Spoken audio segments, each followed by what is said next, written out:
Misconception हो जाती थी, एंजियोग्राफी करेंगे तो स्टेंट स्टैंडर्ड, डालेंगे। हाँ, ये बाल जो सफेद हो गए, मैंने उसको डाई कर लिया या कलर कर लिया, तो ऐसा नहीं है कि वो परमानेंट हो जाएंगे। हर बंदे को लगता है कि यार मैं तो सुपरमैन हूँ, मुझे तो नहीं होता। वे प्रोटीन कह लो या डब्बे वाला प्रोटीन कह लो, उसमें उस लेवल की मात्रा नहीं है। टेस्टोस्टेरोन हाँ। या एनाबॉलिक स्टेरॉइड्स है, वो तो आपका बॉडी में हार्मोनल पूरा डिस्टर्बेंस कर देते हैं। अगर स्मोकर है तो नॉन स्मोकर हो जाएं, बिकॉज स्मोकिंग से बॉडी में बहुत ज्यादा। Please trust your doctor, that's very important, because we all want you to be in good health. Basically आप अच्छे से रहेंगे तो हम लोग भी अच्छे रहेंगे।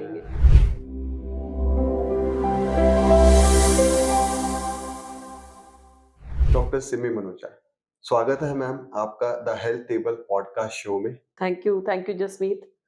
आज हम बात करते हैं हार्ट डिजीज के बारे में। आई थिंक तुम्हारे मन में बहुत सारे सवाल हैं और क्यूरियोसिटी है, बिकॉज हार्ट डिजीज की प्रेवलेंस बहुत बढ़ रही है। सो बहुत सारे क्वेश्चंस हैं सबके दिमाग में, तो आई थिंक एक जनरल कॉन्वर्सेशन हम करते हैं और बहुत सारे क्वेश्चंस आंसर कर पाएंगे। Always I just feel ma'am कि जब भी किसी भी कार्डियोलॉजिस्ट के साथ मेरा अगर मुलाकात भी होती है तो आई फील कि जितनी ज्यादा नॉलेज मैं ले सकता हूँ, क्यों? क्योंकि बिकॉज ऑफ द मेरे ही घर में even my mother is around 73 years of old and he is just having दो सन्स, उनको डले हुए हैं।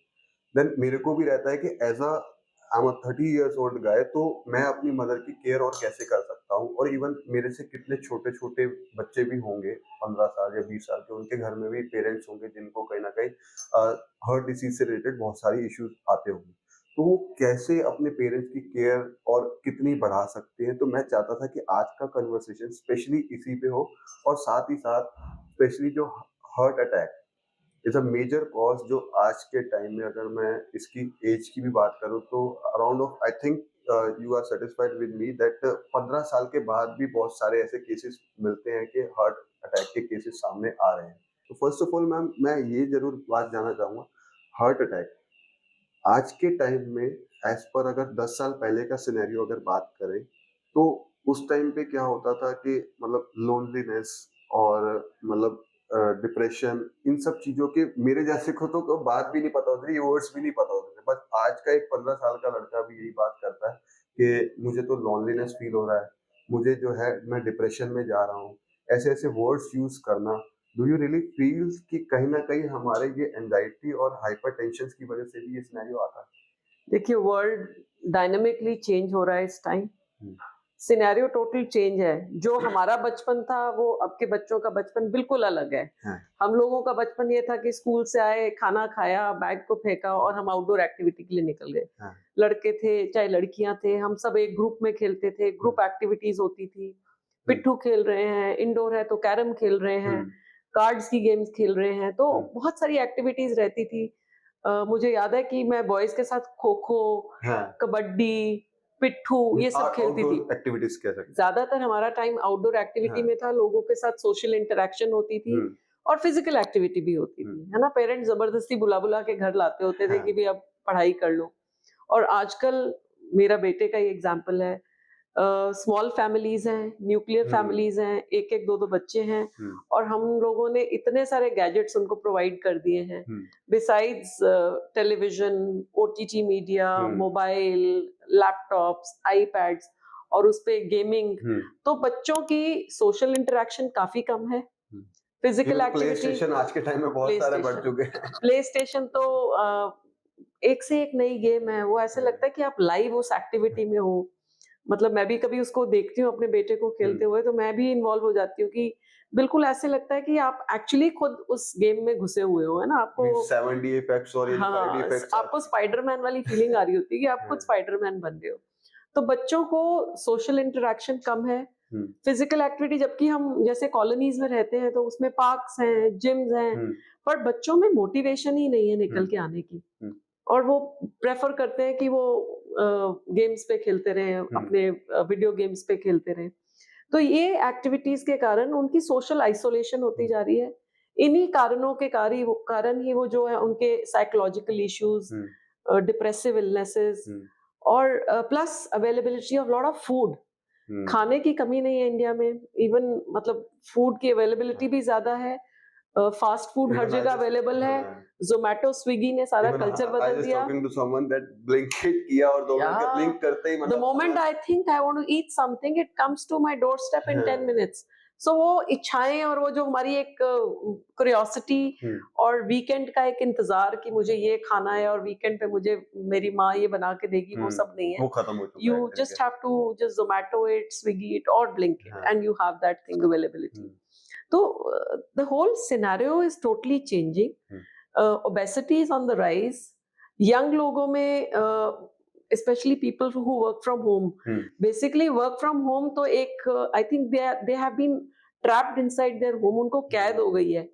क्योंकि अदरवाइज जब आप जॉब पे जाते हो तो आपका एक फिक्स टाइम होता है, आप सुबह मॉर्निंग में उठते हो, तैयार होते हो, हुँ, जाते हो और शाम को वापस आते हो, फिर एक you look forward to your मतलब एक इवनिंग्स। पर रूटीन अब हाँ, जब आप घर में हैं, आपको कोई रेडी होने का नहीं है, आप अपने घर वाले बस कपड़ों वो में मतलब वो एक मैं देख रहा था मीम दैट छाती पे एक लैपटॉप रखा और जस्ट डूइंग दिस हाँ, और छाती पे ही निशान बन चुके हैं, मतलब ऐसे तरीके के मीम्स भी काफी आते हैं।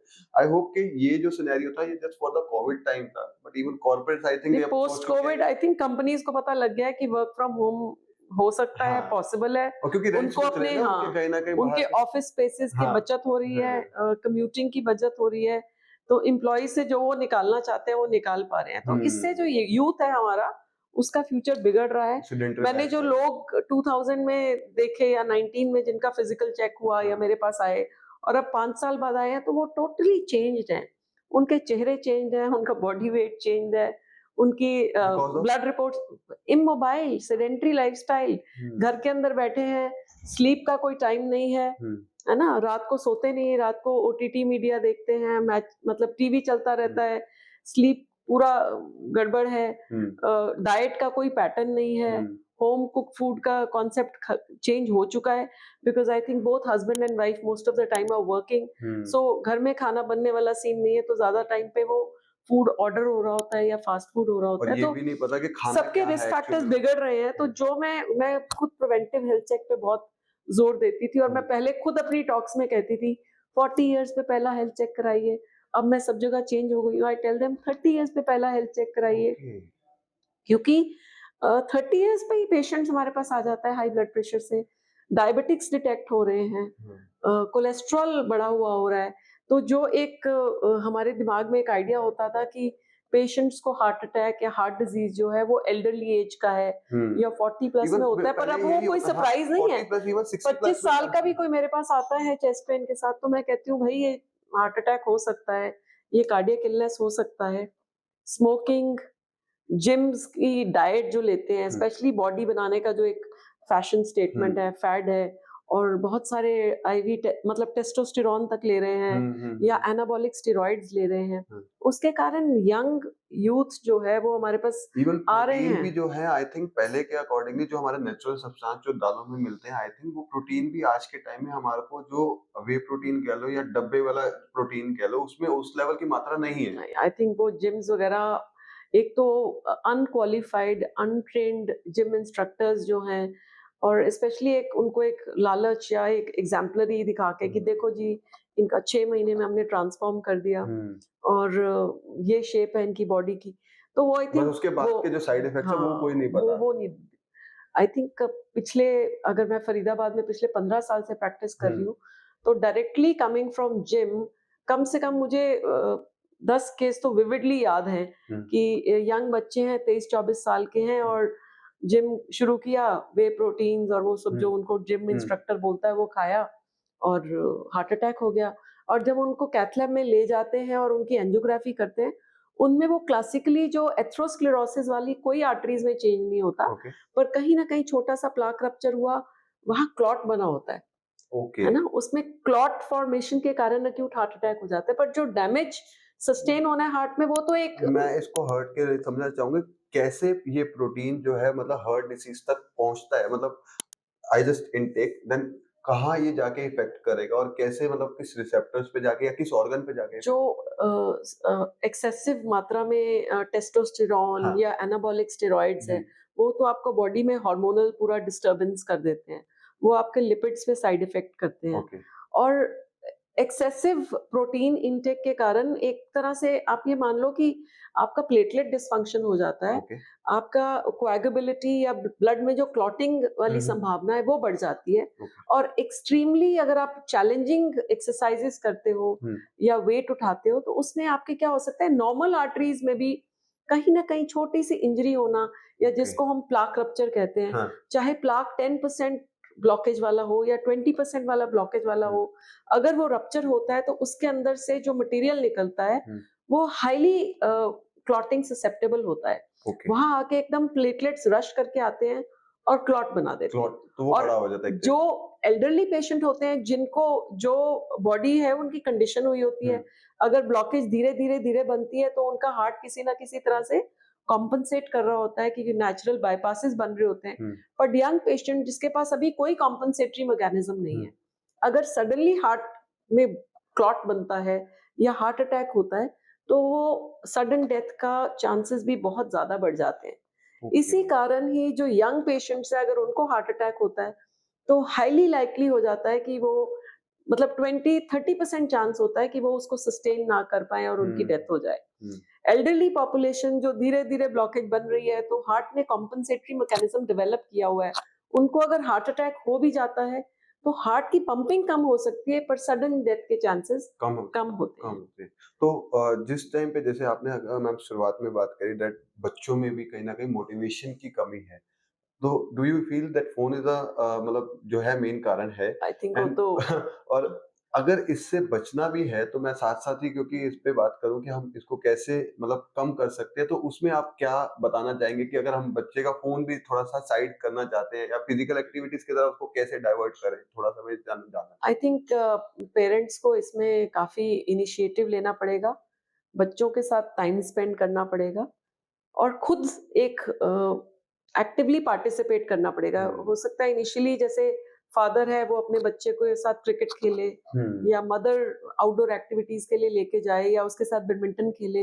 तो आई थिंक ये स्पोर्ट्स एक्टिविटीज या एक्सरसाइजेज भी एक तरह से एडिक्शन होती है, मीन्स ये बट खाली आपको सैटरडे संडे तक नहीं है, डेली थोड़ा एटलीस्ट होना चाहिए। और बाकी उनका पीयर ग्रुप जो है उसको उसको प्रमोट करे कि हाँ, बाकी बच्चों को बुलाओ नीचे, बेटा आप उनके साथ खेलो। तो एक मोटिवेशन बहुत ज्यादा जरूरी है, और and you have to see to it कि उनको पार्क में 1-2 घंटे की एक्टिविटी करी जाए। पर हम लोगों ने अपने एम्बिशंस जो है बच्चों पे थोप दिए हैं। हम उनके लिए ना सब कुछ फिक्स करके रखते हैं, बेटा ये तुम्हारी पियानो क्लास है, अब तुम डांस क्लास में जाओगे, अब अगर तुम्हारा म्यूजिक नहीं तुम्हें मैं चेस सीख पाया खेलना तो है। तुमने जरूर सीखना, वो हाँ, एक प्रेशर हम तो बना। हमने अपने बच्चों का शाम को बिजी कर देते हैं, और वो जो going and coming back and transportation, उसमें जो टाइम वेस्ट होता है, ट्यूशंस में जो टाइम वेस्ट होता है, वी हैव टू मतलब ये हमें ना एक मोटिवेटेड रहना है, एक ख्याल रखना है कि हम अपने बच्चों को 2 घंटे एटलीस्ट इवनिंग में दें कि वो जाके अपने पीयर ग्रुप से इंटरैक्ट करें, कोई भी फिजिकल एक्टिविटी करें। और आई थिंक अगर वो गेमिंग करते हैं जो उससे भी पूरी एड्रेनलिन सिक्रीट होती है, बहुत स्ट्रेस हार्मोन्स कम होते हैं और आपको बहुत एनर्जी आती है। पर ये आपको करना पड़ता है ताकि आप वो उन चीजों को महसूस कर सको। अगर आपने एक्सपीरियंस ही नहीं किया कि स्पोर्ट्स खेलने के बाद आपको क्या खुशी मिलती है, तो बच्चे हमारे खुद ही इस चीज से डिप्राइव रह जाते हैं। तो I think parents should take an initiative कि वो बच्चों के साथ खेले, और they have to make sure कि बच्चा घर से निकले और थोड़ी देर जो टाइम है ना उनका वो एक्टिविटी से हटा दो उनको, जो हम लोगों ने उनके ऊपर लाद दिया है कि तुम इस एकेडमी में जाओगे और म्यूजिक सीखोगे और यहाँ डांस सीखोगे और तुम ड्रामा क्लास में जाओगे। Let the children be on their own. उनका भी अपना जो माइंड है एक थोड़ा सा उनको भी अपने अकॉर्डिंगली सोचने दिया जाए ताकि अपनी अपनी एक थिंकिंग प्रोसेस भी उनका मतलब कायम रहे। आई थिंक अब बड़ा अच्छा लगता है जब ओलंपिक्स गेम आती हैं या और मुझे खुद देख के बड़ी अच्छा लगता है, फीलिंग आती है। मुझे लगता है पिछले 20 साल 15 साल मैं शायद खुद इतनी ज्यादा एंगेज रही कि मैं उन गेम्स में इंटरेस्ट ही नहीं ले पाई। तो आई वुड लव कि मेरा बच्चा भी ओलंपिक्स देखे और लोगों से मोटिवेट हो, या क्रिकेट मैचेस हैं, IPL is a good thing actually. But यह कि हम उनको दूसरों को खेलते हुए देख के तो हमें अच्छा लगता है, पर हम लोग खुद भी कोशिश करें कि हम पार्क्स में जाएं और हम कुछ टाइम क्रिकेट खेले या कोई भी फिजिकल एक्टिविटी करें। So this is a social responsibility now that you have to come back to that old era कि हम एक्सरसाइजेस और आउटडोर एक्टिविटीज पे काफी ज्यादा आई ध्यान होप कि दें। पुराना एरा धीरे-धीरे आ रहा है बट उसकी स्पीड स्लो है और लेकिन वो ये आ ना, रहा है उसमें कहीं न एक कहीं। जनरेशन खराब हो जाएगी, उसका इंतजार करते करते हाँ। हमारी एक जनरेशन वेस्ट हो जाएगी। तो हुँ। आई थिंक बच्चों को हमें जल्दी फील्ड्स में उतारना पड़ेगा। As a cardiologist ma'am, what you feel एक प्रॉपर हार्ट को मेंटेन करने के लिए, एक हार्ट बीट को मेंटेन करने के लिए जहाँ पे हाइपरटेंशन या बीपी की या हार्ट डिसीज ना हो, what are the basic requirements for the heart specially? I hope that the blood circulation तो बहुत जरूरी है, but according to your side एक अगर हार्ट को हेल्दी रखना है तो क्या क्या रिक्वायरमेंट्स रहती है? हेल्दी हार्ट रखने के लिए सबसे पहले तो जरूरी है कि अपने रिस्क फैक्टर्स को आइडेंटिफाई करें। हम्म, तो आई थिंक पहला हेल्थ चेक जो है 30 इयर्स ऑफ एज पे जरूरी है। ठीक है। कई ऑर्गेनाइजेशंस, अच्छे कॉर्पोरेट हाउसेस पहले एक फिजिकल फिटनेस टेस्ट लेते हैं हम्म, या एक हेल्थ पैकेज देते हैं, हम्म, और उससे फायदा ये हो जाता है कि आपका अगर किसी को बीपी है या शुगर है या कोलेस्ट्रॉल है, वो अर्ली डायग्नोज हो जाए। हम्म, और अगर बाय चांस डायग्नोज हो गया तो I think don't shy from it hmm. कि अरे मैं 30 साल की उम्र में दवाई कैसे शुरू कर लूं। मीन्स वहाँ पे भी मैं बीच में इंटरप्ट करूँगा, वहाँ पे भी एक ये आ जाता है कि इन्होंने तो सस्ते में पैकेज निकाला हुआ और जानबूझ के कहीं न कहीं मतलब इसमें डिसीज़ आ गई, मेरे को तो कुछ है ही नहीं। हाँ, ये ये एक थोड़ा ये डिनायल मोड से आई थिंक दूर रहना पड़ेगा हाँ, कि मेरे को हो नहीं सकता। हर हुँ, बंदे को लगता है कि यार मैं तो सुपरमैन हूँ, मुझे तो नहीं हो सकता, है ना? हुँ, बट ऐसा है नहीं। मतलब आजकल तो आपने क्लियरली देखा है कि कितने फिजिकल फिट फिट लोग होते हैं, हुँ, जो सडनली जैसे केके जैसा सिंगर एक्चुअली क्रैश हो गया स्टेज एक्चुअली पे। हाँ, और सिद्धार्थ शुक्ला, हाँ, मतलब देयर आर मल्टीपल एग्जांपल्स कि बिल्कुल फिजिकली फिट थे, जिम में भी करते थे और सडनली दे बिल्कुल, क्रैश्ड। हाँ, सो आई डोंट थिंक कि कोई भी हम सुपर हीरो हैं। हाँ। इवन हेल्थ हेल्थ पैकेज में क्या-क्या कुछ specific test are available as per generally the heart? I think generally all hospitals they have comprehensive health check के पैकेजेस होते हैं, जो आपकी रिक्वायरमेंट के हुँ, अनुसार आपको बताया जा सकता है। यंग है पेशेंट तो कुछ different set of hmm, investigations होंगे, बट जो जनरली रहता है उसमें आपका सीबीसी होता है कि ठीक है। हीमोग्लोबिन वगैरह चेक हो हुँ, जाएगा, प्लेटलेट काउंट चेक हुँ, हो जाएगा, kidney kidney function test check हो जाएंगे, हुँ। सोडियम पोटेशियम मैं बहुत हार्ट से इंपॉर्टेंट होते हैं। रिलेटेड कुछ स्पेसिफिक टेस्ट अगर आप शेयर करना चाहो, उसमें क्या-क्या देखो, लिपिड फंक्शन? डायबिटीज का इम्पोर्टेंट होता है कि ठीक आपका है। फास्टिंग पीपी शुगर है, हुँ, लिपिड प्रोफाइल बहुत हुँ, इंपॉर्टेंट है। आजकल कुछ मार्कर्स हैं जैसे हाई सेंसिटिविटी सीआरपी, ओके, एक ब्लड का मार्कर होता है।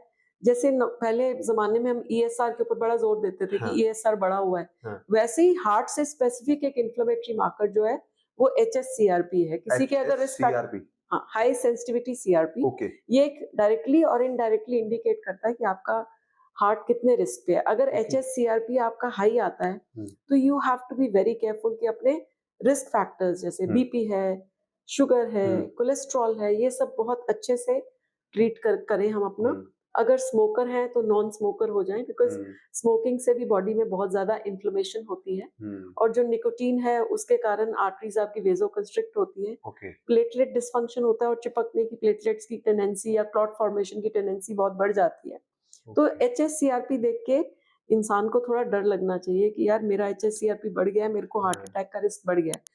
तो जिनको समझ में नहीं आ रहा होता है हुँ, नॉर्मली जब हम कॉन्वर्सेशन करते हैं, हुँ, तो एचएससीआरपी एक अच्छा मार्कर है, जो इन्फ्लेमेटरी मार्कर, हुँ, जो लोगों को थोड़ा गाइड कर सकता है। हुँ, दूसरा इम्पोर्टेंट आजकल नॉन इन्वेजिव सीटी एंजियोग्राफी एक, जिसमें बहुत अच्छा इन्वेस्टिगेशन ओके, है। जिन लोगों की फैमिली हिस्ट्री पॉजिटिव है हाँ, या जिनको बहुत सारे रिस्क फैक्टर्स हैं, अर्ली एज में हो गए हैं, तो सिंपल एक सीटी स्कैन से बहुत बेसिक सिटी स्क्रीन एंजियो बहुत बेसिक स्क्रीनिंग तो है सीटी calcium score. Okay, calcium score तो आपको सिर्फ 2 मिनट लगते हैं टेस्ट कराने में, कैल्शियम की वैल्यू आ जाती है। हुँ, नॉर्मल कैल्शियम हमारे बॉडी में बिलो 100 होता है कॉर्नरी आर्टरीज में। ओके, अगर वो 100 से ऊपर है तो इसका मतलब है कि आपका हार्ट को मतलब डिजेनरेटिव चेंजेस शुरू हो गई हैं। हुँ, हुँ, और जिनका कैल्शियम काफी ज्यादा हाई होता है तो उनमें एक देखा गया है कि कनेक्शन, कि उनमें ब्लॉकेजेस ज्यादा होती है। हुँ, तो high calcium is again an indicator कि आपको प्रिवेंशन के ऊपर काम हुँ, करना है। और अगर किसी को चेस्ट पेन हो ही रही है हाँ, या टीएमटी माइल्ड पॉजिटिव है या पॉजिटिव आ रहा है and you are very scared of coronary angiogram, hmm, तो सीटी एंजियो कराया जा सकता है, जिसकी सीटी एंजियो की रिपोर्ट बिल्कुल सिमिलर होती है जो हम कैथ एंजियोग्राफी लैब में इन्वेजिव एंजियोग्राम ओके, करते हैं। वो हमको पूरी आर्टरीज की अनाटमी, ब्लॉकेजेस सब सिटी डिटेल एंजियो में, is a non invasive angiography है, एंजियोग्राफी। तो ओके, ये एक जो एक डर होता है या एक फीलिंग होती है कि मुझे नहीं हो सकता या हाँ। निकल ना आए, डॉक्टर जबरदस्ती स्टेंट डाल ना दे, हाँ, तो वो आप पहले ही एक बिकॉज़ क्योंकि वो एक कार्डियोलॉजिस्ट उसमें हाँ, इन्वॉल्व ही नहीं होता, हाँ, वो इवन एक इंडिपेंडेंट एंटिटी है और रेडियोलॉजी डिपार्टमेंट वाले उसको रिपोर्ट करते हैं। Even some of the patient I just feel कि मतलब जैसे आपने ही बात करी कि ECG is normal, then I hope according to your side then next step is I think TMT या एंजियोग्राफी। आई होप कि यहीं तक आप नहीं, जाते नॉर्मली जब कार्डियक इवैल्यूएशन करते हैं, ईसीजी एक बेसिक इन्वेस्टिगेशन हैं। है, वो हार्ट की इलेक्ट्रिकल एक्टिविटी को बेसिकली रेट, रिदम और किसी को हार्ट अटैक होता है तो कुछ हुँ, स्पेसिफिक ईसीजी में चेंजेस आते हुँ, हैं। बट अगर पेशेंट को हार्ट अटैक नहीं हुआ हुँ, और सिर्फ एंजाइना हो रहा है, पेन हाँ है, एंजाइना हो बिल्कुल। रहा है, तो अगर तो चेस्ट पेन है, उस टाइम ईसीजी में चेंजेस आ जाएँगे। पर चेस्ट पेन नहीं है, वो इंटरवल नॉर्मल वाला है, तो वो ईसीजी नॉर्मल हो सकती है। Okay. Then it can be misleading. हाँ, अगर हार्ट अटैक हो रहा है, चल रहा है, हुँ, तो उसमें वो चेंजेस आएँगी, वो हमारे लिए ग्लेयरिंग होती है एंड देन वी नो कि ये पेशेंट को हॉस्पिटलाइज़ कराना ज़रूरी है। हुँ, कई बार होता है कि पेशेंट आता है हमारे पास और जी पेन है, हमने ईसीजी किया, हमने कहा अरे ये तो चेंजेस आ रहे हैं, आपका तुरंत एंजियोग्राफी करना हुँ, पड़ेगा। एंजियोग्राफी किया, उसमें ब्लॉक है, तो वो पेशेंट को एक मिसकंसेप्शन हो जाती है, जी एंजियोग्राफी करेंगे तो स्टेंट स्टैंडर्ड डालेंगे। हाँ, ये कहीं न कहीं पर मिथ बना हुआ है, पर ये बिल्कुल। ऐसा नहीं होता है। And they were just angiography उन्हीं लोगों को एडवाइस हाँ, की जाती है, जिनमें हमें शक होता है कि हाँ, ये पेशेंट को हार्ट अटैक हो रहा है हाँ, या there is a lot of hmm, risk. तो हुँ, जो अगर हम ऑलरेडी वो पॉपुलेशन को लेके जा रहे हैं कैथ लैब जिनमें हम सस्पेक्ट कर रहे हैं, हुँ, तो डिज़ीज़ निकलता है तो वो हम एक्सपेक्ट कर रहे होते हुँ, हैं, हुँ, है ना? और उसको ट्रीट नहीं करेंगे तो वो पेशेंट के फ़ेवर में नहीं है ना? हुँ, और क्या ऐसा नहीं है कि हर पेशेंट के ऊपर हम लोग प्रेशराइज़ करते हैं कि आप स्टेंट डलवाइए। हुँ, पर अगर किसी पेशेंट की को हार्ट अटैक हो रहा है, आर्टरी 100% बंद है, हुँ। तो हम लोगों के पास विंडो पीरियड सिर्फ 6 आवर्स का होता है। इवन रिसेंट्स में अभी मेरे किसी एक फ्रेंड का सिनेरियो ऐसा ही था तो जस्ट ही जस्ट सेड कि मेरे को एंजियोग्राफी करानी है। मैं कहा there are some of the मतलब हॉस्पिटल्स हैं आप कहीं भी चले जाओ सारे हॉस्पिटल्स अपने देन ही just move to one of the hospital and वहां गया और same as per you saying कि 100% ब्लॉकेज उसकी थी। After that doctor is saying कि आपको स्टंट डालेंगे बट उसने डिनाई करके देन ही मूव टू अदर सिटी हुँ। एंड वहां जाके भी डॉक्टर ने सेम बोला कि आपका तो हार्ट अटैक चल रहा है और वहां जाके उसने डलवा लिया जस्ट बिकॉज ऑफ क्यों क्योंकि मेरे को दो जगह से हो गया है but in the same scenario whenever he जब वो पहुंचा है दूसरे हॉस्पिटल में ऑलरेडी उसको एकदम अटैक आ चुका था तो ये उस कहीं ना कहीं उस आई थिंक उस मतलब अगर आपने अपने डॉक्टर के साथ हाँ नहीं बिलीव किया हाँ और जो आप आपने 6 घंटे का कह रहे हो उस टाइम अगर नहीं देखा प्रेशियस टाइम लूज़ कर दिया, तो हाँ मोर देन 6 आवर्स अगर एक आर्टरी ब्लॉक रहती है, हम्म तो हार्ट का एरिया डैमेज हो जाता है। जो ओके बेनिफिट उस आर्टरी को खोल के मिलना है कि हार्ट आपका हम्म नॉर्मल हो जाएगा, पंपिंग नॉर्मल हो जाएगी, हम्म वो डिनाई हो गया। ये सब कुछ क्यों हुआ? क्योंकि आप डिसबिलीफ में हैं। आपने अपने डॉक्टर पे हाँ ट्रस्ट नहीं किया। ट्रस्ट नहीं किया पर you have to trust your doctor. Hmm आप उसी जगह जाएँ जहाँ आपको फेथ है। हम्म बिकॉज़ बहुत पुरानी सेइंग है कि फेथ हील्स। हम्म हम लोगों ने भी वही देखा है कि जो पेशेंट हम लोगों की बात मान लेता है या हम लोगों के साथ चलता है, तो वो उसके रिजल्ट्स हमेशा बेटर होते हैं। हुँ, क्योंकि जो पेशेंट ऑलरेडी नेगेटिविटी लेके आता है कि हुँ, शक पे देखता है, बिलीव नहीं करता है, तो हुँ, उसके ट्रीटमेंट में हमेशा डिलेज़ होते हैं और जो रिजल्ट आने चाहिए बिकॉज़ बॉडी को भी तो जो पेशेंट को भी एक पॉजिटिविटी होना हुँ। बहुत ज़रूरी है, तभी रिजल्ट्स अच्छे आते हैं। डू यू फ़ील कि दवाइयों से ज़्यादा जो एहतियात बरतने चाहिए, जो हमारे को प्रिकॉशंस जो हमारे लाइफ़स्टाइल चेंजेस होते हैं, वो ज़्यादा ज़रूरी है as compare to medication? Lifestyle एक लिमिट तक आपको प्रिवेंशन क्योंकि आपने शुरू के इयर्स अपनी प्रिवेंशन ले ली, लाइफ़स्टाइल मैनेजमेंट किया तो हुँ, आपने डिज़ीज़ को डिले कर दिया। हाँ, जैसे जो चीज़ आपके पास 40 इयर्स पे आने वाली थी, आपने 50 इयर्स तक 50-60 उसमें पोस्टपोन चल कर दिया। हाँ, तो you gained those 10 golden years. Okay. But एक बार डिज़ीज़ हो जाती है, तो उसका आप प्रोग्रेशन स्लो कर सकते हो हुँ, और उसको डिज़ीज़ गायब नहीं हो सकता। हुँ, है ना? जैसे हम simple I give example to my patients कि बाल जो सफेद हो गए, मैंने उसको डाई कर लिया या हुँ, कलर कर लिया, तो ऐसा नहीं है कि वो परमानेंट हो जाएँगे। Hmm. Again they will show sure, up, sure. है ना? बिकॉज़ मैं ये बात इसलिए कर रहा हूँ क्योंकि some of the patient is saying कि मेरे को हार्ट डिसीज़ है या कुछ भी है, दवाई मैंने ले ली है, देन उसके बाद मेरे को तो डॉक्टर ने कुछ कहा नहीं, कुछ भी खा सकता हूँ मैं, इवन मैं दारू भी पी सकता हूँ, मैं स्मोकिंग भी करने को कर सकता हूँ या मेरा लाइफ़स्टाइल में भी चिकन या जो भी हाई ये ट्राइग्लिसराइड्स तो वाली जो आपने चीज़ें होती हैं देखा ही है कि सब कोई ना अपनी कन्वीनियंस देखते हैं। मतलब हाँ, सारी ज़िंदगी उन्होंने अपने बॉडी के साथ क्या-क्या इवन किया, 50 इयर्स ऑफ लोग भूल पेशेंट जाते क्या था, हैं। ये ऐसी बात है तो अल्कोहल अब्यूज किया, हाँ, स्मोकिंग अब्यूज की, आपने सारी जिंदगी फ्राइड फूड खाया और हाँ, आपको डिजीज हो गया, तो उसके लिए भी अब डॉक्टर से आप चाहते हो कि वो आपको 15 मिनट में जो आपने सारी जिंदगी अपने हाँ, शरीर के साथ अति की, वो सडनली सब कुछ ठीक ठीक हो कर जाए। रहे हैं, हाँ, वो ऐसा ठीक नहीं हो सकता है। हम लोगों की ट्रीटमेंट पॉइंट ऑफ व्यू भी लिमिटेशंस हैं, बट अगर हम कोई एम्फेटिकली बात कर रहे हैं कि हाँ ये चीज करनी है या ये इम्पोर्टेंट है, तो I think patients should listen to us, because हमारी जो डिपार्टमेंट है या हमारे मेडिसिन के बारे में हम लोग प्रॉपरली एजुकेटेड हैं, ट्रेन्ड हैं। बिल्कुल, मैं तो एक सिंपल एग्जांपल देती हूँ कि मेरे घर में प्लम्बर काम करने आता है, मैं कभी भी उसको ये नहीं कहती कि भैया ऐसे कर दो वैसे कर दो, because because he is trained in his job and I am trained in my job, हाँ, but you have to have faith in me, हुँ, belief in me, then only my medicines will also work and the हुँ। procedures will also go even right. मेरा motive अब इसी वजह से था because lots of information are available are today is the time, मतलब online available है, but एक प्रैक्टिसिंग डॉक्टर्स के साथ जब ये सिनेरियोस और ये एक्सपीरियंस जब शेयर करने को मिलता है और आम एक मतलब हमारे जो ऑडियंस है उनको पता लगता है जो डेली लाइफ में उनके कहीं ना कहीं पेरेंट्स या किसी के फैमिली मेंबर्स में हो रहे हैं। सो हार्ट अटैक की जैसे हम बात कर रहे हैं मैम, हार्ट अटैक इससे पहले जैसे हार्ट की रिक्वायरमेंट्स की बात करें, टेस्ट की बात हुई, और इसके अलावा और क्या-क्या चीजें रिक्वायरमेंट्स रहती है एक हेल्थी हार्ट के लिए?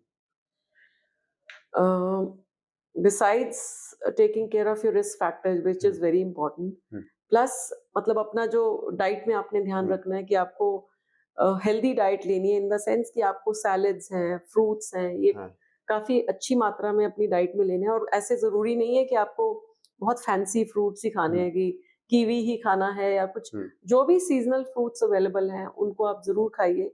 3 टू 4 हेल्पिंग्स एवरी डे खाइए। हुँ, वेजिटेबल्स जो मार्केट में अवेलेबल है, जो उस टाइम सीज़नल हैं, हुँ, बहुत एक्सपेंसिव की तरफ कि हमें ब्रोकोली खानी है, ऐसा कुछ नहीं हाँ, है, but whatever is available at a nominal cost और सीज़नल है, वो आप उनको इस्तेमाल करिए। हुँ, ऑयल और फैट जो है वो लिमिटेड रहना चाहिए। 20 टू 30 ml ऑफ घी और oil is allowed for everyone. Per day? तो पर डे, पर ओके, डे। तो बट आप मैं एज़ जब अ आप पंजाबी सब्ज़ी अगर बनाते मैं हैं, बात करूँ ना तो हाँ, मैम हमारे में ये रहता है कि आई जस्ट मैं अपने घर में जब बोलता हूँ कि इतना ऑयल डाल दिया, आप बिना ऑयल के सब्जी बना के दिखा दो। मैंने कहा बनती भी है बट ये नहीं है कि थोड़ा बहुत डालना चाहिए, that is not to be stick, मतलब उसके साथ स्टिक ना हो बट एट लीस्ट आप कम डाल सकते हो। तो हाँ, ऑयल कहीं न तो कहीं है ये पंजाबी हाउसहोल्ड्स की प्रॉब्लम है, बट आई आई थिंक ये हम लोगों को ट्रेन होने की ज़रूरत है। हाँ, हमें अपने घर में जो हमारे लिए कुकिंग करते हैं या हाँ, मदर्स करती हैं, तो बिल्कुल। It has to be hammered into their mind कि हुँ, ये सब बीमारियाँ होती हैं। हुँ, और डीप फ्राइड कुकिंग स्पेशली जो ऑयल को रीहीट हुँ, करके हुँ, बनाते हैं, हुँ, वो तो डेफिनेटली अवॉइड करना है। Hmm, half a litre of milk, adults में बहुत ज़्यादा दूध की रिक्वायरमेंट होती नहीं है, बट ओके, क्योंकि हम लोग चाय भी पीना है, दूध भी हाँ, पीना है, शेक भी पीना है, सो कर्ड भी खाना है, हाँ, तो half a litre of milk should come into everybody's share. Okay, उसका आप चाहे दही बना लीजिए, उसको आप मिल्क ओके, की तरह फॉर्म में पी लीजिए, हाँ, उतना सफिशिएंट रहता है। ओके, और and you have to take care of your numbers. Numbers is कि बीपी कैसा चल रहा है, हुँ, बीच-बीच में अपना चेक करते रहिए। Sugars you have to know your numbers, cholesterol you have to know your numbers, तो ये बहुत इम्पोर्टेंट है। और अगर हमारी फैमिली हिस्ट्री पॉजिटिव है, हाँ, तो जो हमारी जनरेशन, नेक्स्ट जनरेशन आती है, बच्चे हैं, तो they have to take care कि भई हमारे पेरेंट्स को ये प्रॉब्लम थी, जो तो हेरिडिटी एट लीस्ट इश्यू था, आप हाँ, अपना लाइफ़स्टाइल को चेंज करके, हाँ, अगर फादर को 40 इयर्स ऑफ एज पे डिज़ीज़ हुआ है, तो आप कम से कम मेहनत करके उसको हुँ, 50-55 तक खींचो, हुँ, बिकॉज़ हेरिडिटरी मैंने देखा है कि कनेक्ट बहुत hmm, it's a very important factor. बिल्कुल, अ, मतलब अब हम लोगों को प्रैक्टिस करते हुए 25-30 साल हो गए, तो हाँ, हम वही इनफैक्ट कई बारी बड़ा अमेजिंग सा लगता है कि इसके फादर का मैंने ट्रीटमेंट किया था हाँ, 2010 में, अब देखो बेटे का भी हो गया। So we have seen this coming over these years. हाँ, hereditary is a very very important factor. अगर हेरिडिटरी में ये है, तो प्लीज टेक केयर कि जहां जहां ये करेक्शन लगानी है, जो जो उनके रिस्क फैक्टर्स हुँ, थे, फिजिकली एक्टिव रहना है, स्ट्रेस को कम करना है, हुँ। थोड़ा-सा डिसिप्लिन्ड लाइफ जो है वो मीन्स आपको ऐसे लॉन्ग केसेस टर्म भी में, आपने देखे हैं जो फादर को भी ट्रीट किया और मतलब या उसके उनके बेटे अब को भी ट्रीट कर रहे हो, या because I just sharing same point of view but in another aspect कि मैं जहाँ मेरा बर्थ जिस गायनोकोलॉजिस्ट के पास हुआ, even my baby also born there, या तो सो मैं जस्ट उनसे इट्स यही इट्स डिस्कस इट्स अ कर सिमिलर सिचुएशन विद अस, हाँ, because I've been practicing in हाँ, Faridabad for 15 more than 15 years, and Delhi NCR में मुझे प्रैक्टिस करते हुए 25 साल हो गए। सो हमने 2-3 जनरेशंस देख ली हैं कि next generation also coming up with the same problem. So if you don't take care, the जो अगली जनरेशन है वो अगर अपना ध्यान नहीं रख रही है तो उनके लिए भी ये प्रॉब्लम होने वाली है। So I think we all have to mend our ways, be physically more active, take care of your diet, take care of your risk factors, and अगर बाय चांस आपको डिजीज हो गया है तो डिनायल मोड से दूर रहिए और उसको सही टाइम पे सही इलाज बहुत इम्पोर्टेंट है। अगर आपके हार्ट का पंपिंग जो है, फंक्शन जो है नॉर्मल मेंटेन रहता है तो आपकी क्वालिटी ऑफ लाइफ बहुत अच्छी रहती है। अगर हार्ट पे डैमेज सस्टेन हो गया तो वो आपकी, स्पेशली इजेक्शन फ्रैक्शन, नॉर्मली हम पेशेंट्स को कहते हैं कि हार्ट की पंपिंग जो नॉर्मल है वो 50 to 60% है, और अगर पंपिंग बिलो 30% हो जाती है तो आपकी क्वालिटी ऑफ लाइफ बहुत खराब हो जाती है, बिकॉज आपको हर काम में डिफिकल्टी आती है ना। Coming to the last question ma'am, but not the least, that कुछ ऐसे पेशेंट्स भी रहते हैं जो मैराथन भी करते हैं, डेली वॉक्स करते हैं, बट सडन उनका पता चलता है जैसे मॉर्निंग में उठो दैट ही जस्ट मेरे को अटैक आया था और मैं हॉस्पिटलाइज हूं। देन उनमें आप क्या ऐसा फिगर आउट करते हो कि मतलब क्या क्या चीजें ऐसे मेन देखने को मिलती है कि इनका कोई लाइफस्टाइल की ही वजह होता है, क्योंकि because they are already fit और रेगुलर उनकी अगर मैराथन भी हो रही है या रनिंग्स भी हो रही है या वॉकिंग हो रही है तो उसके बावजूद भी हार्ट अटैक आना। बिकॉज कई बार हार्ट अटैक को हम लोग कहते हैं कि सुनामी की तरह आता है, कई पेशेंट्स को वार्निंग नहीं मिलती है। बहुत फिजिकली फिट लोगों को हमने देखा, मैं पब्लिक फिगर्स का नाम नहीं लूंगी, बट बहुत सारे क्रिकेट प्लेयर्स हैं जिनको ऑफ लेट, मतलब if I have to name, Kapil Dev was, उनकी 2 साल पहले एंजियोप्लास्टी हुई थी। मतलब ऐसे बहुत सारे पब्लिक फिगर्स हैं जो, जिनको हम लगता है कि हम लोगों को एग्जाम्पल देते हैं और उनको हार्ट अटैक होता है और उनके स्टेंट डलते हैं, बट क्योंकि ये ट्रीटमेंट्स अवेलेबल हैं और तुरंत अच्छी राय मिल जाए तो वो आगे के लिए भी अपनी फिजिकल एक्टिविटी को रख सकते हैं। There was a player name Neeman, I think he was a footballer, and during playing he had a cardiac arrest और उसको फिर आईसीडी लगाया गया and he is back into field. So पर अगर वो खेलता है बिना आईसीडी के तो उसको हमेशा रिस्क ऑफ सडन डेथ बना रहेगा। तो उसके आईसीडी लगा है और वो अभी भी फुटबॉल खेलता है। तो वो मुझे लगता है कि मेडिकल साइंस की बहुत बड़ी अचीवमेंट है कि हम जो वो एक्टिविटी करना चाहते हैं पेशेंट कंटिन्यू कर सकते हैं। But the important thing is, या important message is, right time, right decision, and please trust your doctor. That's very important because we all want you to be in good health. Basically आप अच्छे से रहेंगे तो हम लोग भी अच्छे रहेंगे, है ना। So no doctor will want कि patient उसका mismanage हो जाए, या because my reputation is also at stake for that. Actually. So I will one patient is going to tell 4 different people कि okay my treatment is on right track. So why would I misguide my patient, है ना। As a human being, as a doctor, ये मेरी responsibility है कि मैं patients को सही गाइड करूं।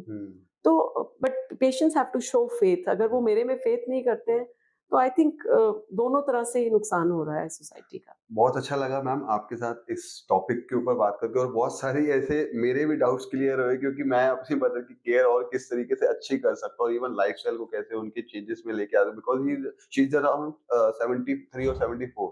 तो मैं ये नहीं कह सकता कि उनको अपने आप चले जाओ। आई होप कि मेरे को ही लेके जाना पड़ेगा, मेरे को उसके लिए थोड़ा सा केयर और बढ़ानी पड़ेगी। बिल्कुल। तो काफी अच्छा लगा मैम, ऐसे ही और हिडन टॉपिक्स पे आपके साथ जुड़ते रहेंगे ma'am. Thank you so much for giving your valuable time. Thank you.